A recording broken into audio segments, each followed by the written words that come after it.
This will definitely not be overly active for me. I really don't like these days after you get some big headline release and you're getting these massive gap ups.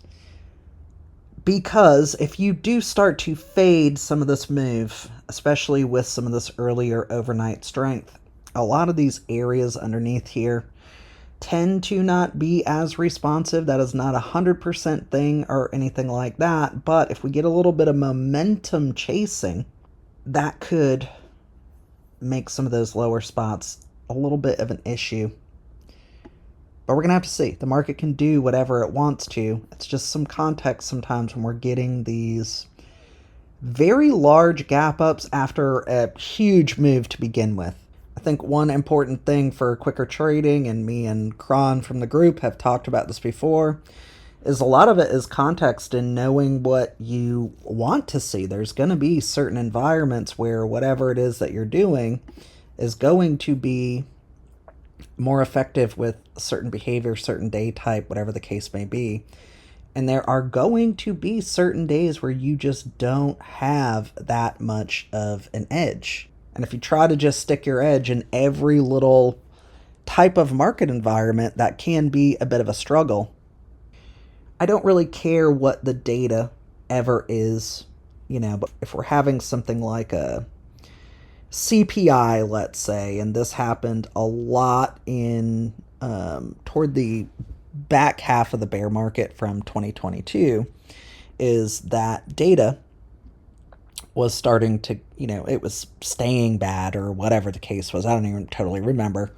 But the market started to not really react to the downside the same way. We even had a few days where we were ripping up, like, you get some really bad data. We ended up bottoming out and have like a 5% rally. And you saw that a couple times toward the end of that bearish sort of market environment.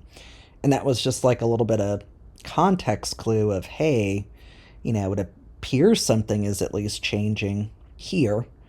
So sometimes, just again, with some of those data releases, I don't even know what the jobs numbers were. The only thing I saw people saying is they were bad or whatever the case is. So that, I guess, is being interpreted. I'm not a macro expert as rates are going to get cut. That's a great thing, but really, is it?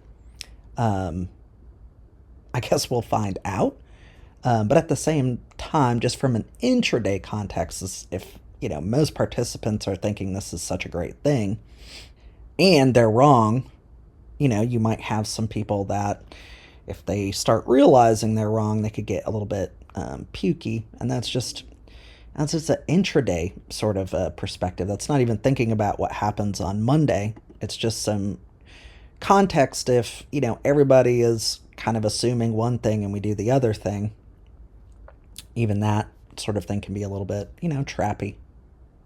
We're about to hit that 60 zone. If we're starting to get really weak under here, now we're talking about potentially a bigger character change, and I hope that makes sense too.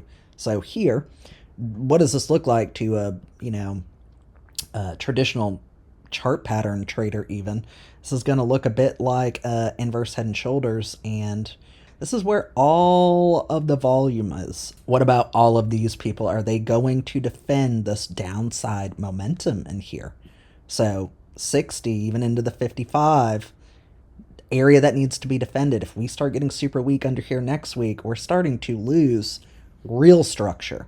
So then this becomes more than, hey, what happens on an intraday session? This becomes, hey, this could be a bigger change potentially for the market. Again, I'm not saying I can predict the future. I cannot.